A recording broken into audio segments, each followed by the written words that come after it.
આ તરફ અરવલ્લી ભિલોડામાં સુનોખના જંગલમાં આગ લાગવાની ઘટના બની અને બપોરે એકાએક ડુંગર પરથી ધુમાડા દેખાયા હતા।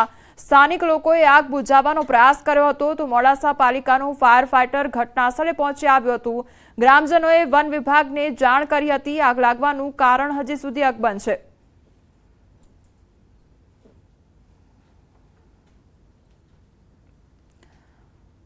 तो 24 कलाक में राज्य में 7 जगह भीषण आग लगी है। सूरत, अमदावाद, सुरेन्द्रनगर में आग लगवानी घटना बनी। कच्छ, बोटाद और नवसारी में भीषण आगनी घटना बनी।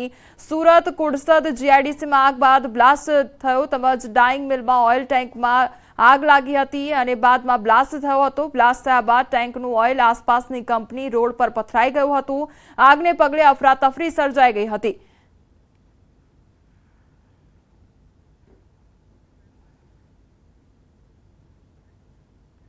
अन्य समाचार पर नजर करिए तो द्वारका में अधिक कलेक्टरना नामथी रौफ जमावता युवक युवती पोलीसना हाथे लाग्या छे। खंभाळियामां पोलीसे अधिक कलेक्टरना नामथी चालती खानगी कार पकड़ी पाड़ी छे।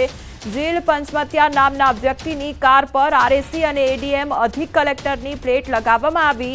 तो आश्चर्यनी वात तो ए छे के प्लेट साथे कारना उपરના भागे पोलीसनी काરમાં હોય તેવી इमरजन्सी लाइट पण फीट करेली छे। हाल तो खंभाळिया पोलीसे બંને युवक युवती विरुद्ध गुनो दाखल કરી વધુ તપાસ હાથ ધરી છે।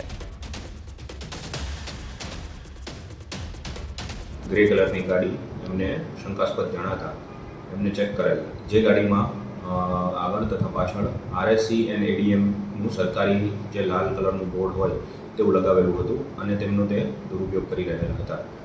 તો તેમાં શંકાસ્પદ જણાતા તેમની પૂછતાછ કરતા એવું જાણવા મળેલ કે તેઓ કોઈ સરકારી હોદ્દો ધરાવતા ન હોય છતાં પણ એવી સરકારી કર્મચારી હોવાનો કે સરકારી અધિકારી હોવાનો ડોળ કરેલો હતો। જે સબબ ખંભાળિયા પોલીસ સ્ટેશન ખાતે ગુનો દાખલ કરવામાં આવેલ છે તેમજ તેમાં 2 આરોપીઓની અટક કરવામાં આવેલ છે। ગોધરા પ્રાંત અધિકારી અને ટીમને અનધિકૃત લાકડા ભરી પસાર થતા ટેમ્પોને કાર્યવાહી માટે અટકાવવામાં આવ્યા હતા। જે મામલે હવે વિડીયો પણ સામે આવ્યો છે। વિડીયોમાં જોઈ શકાય છે કે 2 યુવકો સરકારી ગાડી આગળ બાઇકની આડાશ કરી રસ્તો અટકાવી દીધો છે જેથી સરકારી વાહન આગળ જઈ ન શકે। પ્રાંત અધિકારીની સરકારી જીપના ચાલકે બાઇક લઈ આડશ ઊભી કરનાર શખ્સોને ખસેડવા ફ્લેશ લાઇટ અને સાયરન સતત વગાડવા છતાં બાઇક હટાવવાનું નામ નહીં લઈ દાદાગીરી કરતા હોય તેવું સ્પષ્ટપણે વિડીયોમાં જોવા મળ્યું છે। જો કે પોલીસ દ્વારા પ્રાંત અધિકારીની સરકારી ગાડીને અટકાવી રાખવા મુદ્દે ગુનો દાખલ કરવામાં આવ્યો છે।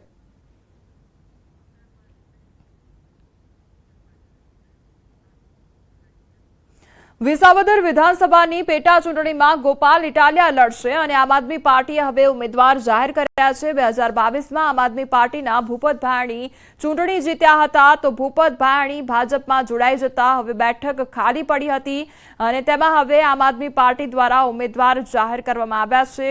ગોપાલ ઇટાલિયા હવે ઉમેદવાર તરીકે તેમનું નામ જાહેર કરવામાં આવ્યું છે। સૌને બતાવતા આનંદ થાય છે કે આજે આમ આદમી પાર્ટીની રાષ્ટ્રીય કાર્યકારિણીમાં વિસાવદર વિધાનસભાની પેટા ચૂંટણી માટે ભાઈ ગોપાલ ઇટાલિયાની પસંદગી કરવામાં આવી છે। એમને જવાબદારી આપવામાં આવી છે। જૂનાગઢના વિસાવદર વિધાનસભા પેટા ચૂંટણીનો મામલો અને આમ આદમી પાર્ટી પર પૂર્વ ધારાસભ્ય ભૂપત ભાયાણીના પ્રહાર કરવામાં આવ્યા છે।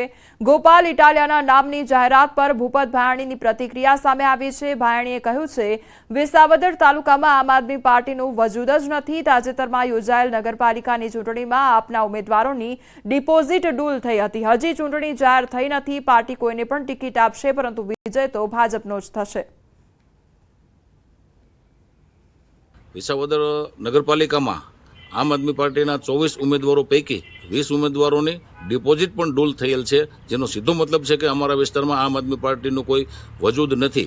જે તે વખતે આમ આદમી પાર્ટીમાં અમો હતા એના કારણે જીત મળેલી હતી પરંતુ હવે આવનારા દિવસોમાં અમારી ભારતીય જનતા પાર્ટીની ટીમ સુસજ્જ થઈ અને સામે ગમે એવા ઉમેદવારને હરાવવા માટે કટિબદ્ધ અને સક્ષમ છે।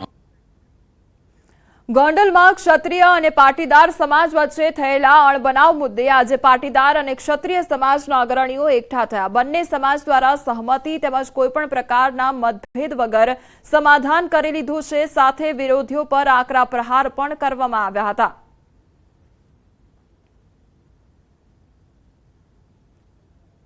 લોકો તરફથી ને ગોંડલના યુવાન તરીકે એવા ટકોરીનો હું જવાબ આપું છું કે ભાઈ ગોંડલ ગોકુળિયું ગોંડલ છે સર, ભગવતસિંહનું ગોંડલ છે ને ગોંડલની અંદર તમામ સમાજના લોકો 18 વર્ષના લોકો એક થઈ અને રહે છે ને ભવિષ્યમાં પણ ગોંડલની અંદર કોઈ પણ જાતના જ્ઞાતિ જાતિના વાળાઓ છે નહીં. ગોંડલ ટીમ ગોંડલ તરીકે ભૂતકાળમાં કામ કર્યું છે ને ભવિષ્યની અંદર પણ ગોંડલના પટેલ સમાજના વડીલો, ક્ષત્રિય સમાજના વડીલો, 18 વર્ષના લોકો સાથે રહી અને મજબૂતાઈથી ગોંડલની અંદર રહેવાના છે. એની ગોંડલના દીકરા તરીકે આપ સૌને હું ખાતરી આપું છું. તો ગોંડલના આગામી ધારાસભ્યને લઈને મોટું નિવેદન સામે આવ્યું છે. અલ્પેશ ઢોલરિયાએ મોટું નિવેદન આપ્યું છે. બહારના લોકો લાળ ટપકાવવાનું બંધ કરે તેવું કહેવામાં આવ્યું છે. ગોંડલની સીટ પર નજર ન કરતા ગણેશ તૈયાર છે. પટેલ સમાજ ગણેશને ખભે બેસાડીને ધારાસભ્ય બનાવશે. જે લોકોને લાળ ટપકે છે એ ગોંડલમાં ચૂંટણી લડવા આવી જાય તેવું કહ્યું. તો ગોંડલ શરૂ થાય એટલે જ્ઞાતિ જાતિના વાડા પૂરા થાય છે તેવી વાત પણ કરવામાં આવી છે. અહીંયા સીટ ઉપર કોઈ બહારના નજર ન કરતા અહીંયા અમારો ગણેશ તૈયાર છે અને એને અમે પટેલ સમાજ જો ખંભે બેહારીને ધારાસભ્ય બનાવવાના છે ભાઈ.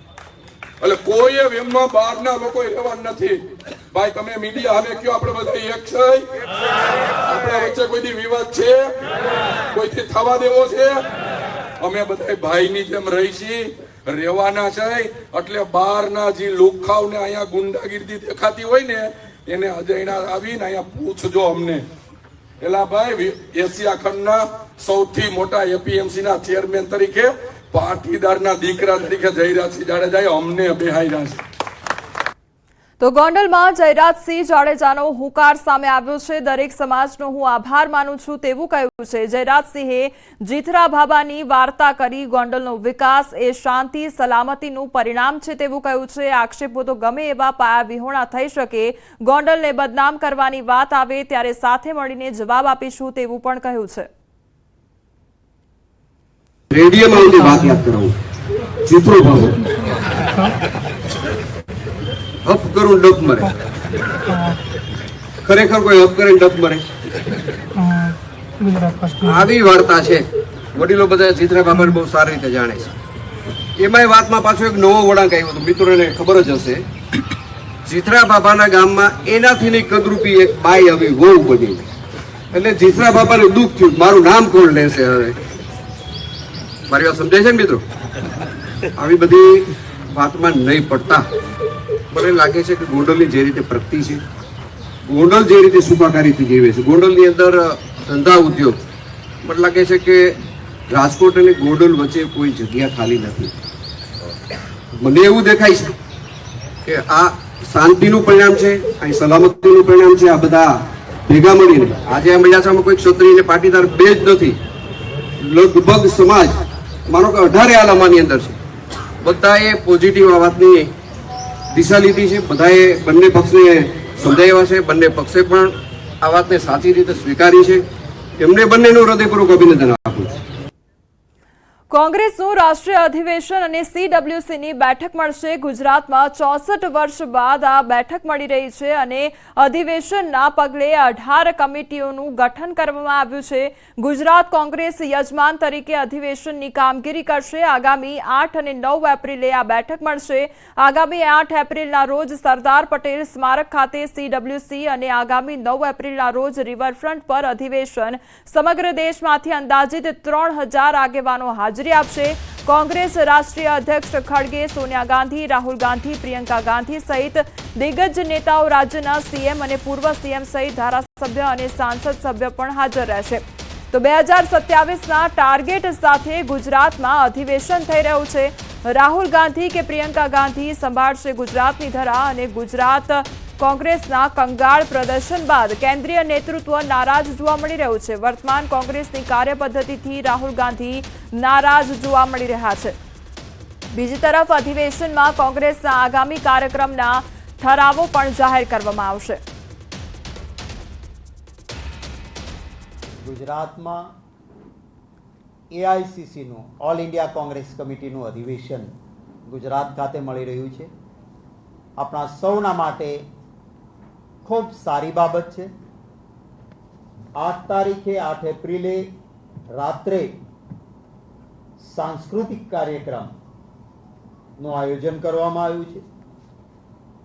9 તારીખે ઓલ ઇન્ડિયા કોંગ્રેસ કમિટીનું અધિવેશન મળશે. સમગ્ર દેશમાંથી લગભગ 2000 જેટલા ડેલિગેટ્સ આવશે. વડોદરા ડભોઈ એસટી ડેપો બહાર જાહેરમાં છૂટા હાથની મારામારી કરવામાં આવી છે. 2 ઇકો ચાલકો વચ્ચે ઘર્ષણ સર્જાયું હતું. પેસેન્જર ભરવાની લાઈનમાં ઇકો ચાલકો અડીંગો જમાવી બેસતા હોય છે. ડેપો પોલીસ ચોકીથી 10 કદમ દૂર ઇકો ચાલકો વચ્ચે બબાલ થઈ હતી. જાહેરમાં મારામારીના વિડીયો સામે આવ્યા હતા. ડભોઈ પોલીસ તંત્રની મહેરબાનીથી ઇકો ચાલક બેફામ બન્યા છે. નાગરિકોની ફરિયાદ બાદ બંને ઇકો ચાલકની અટકાયત કરવામાં આવી છે. એક તરફ અસામાજિક તત્વો પર લગામ લગાવવા પોલીસે કમર કસી દીધી છે, તો બીજી બાજુ હજુ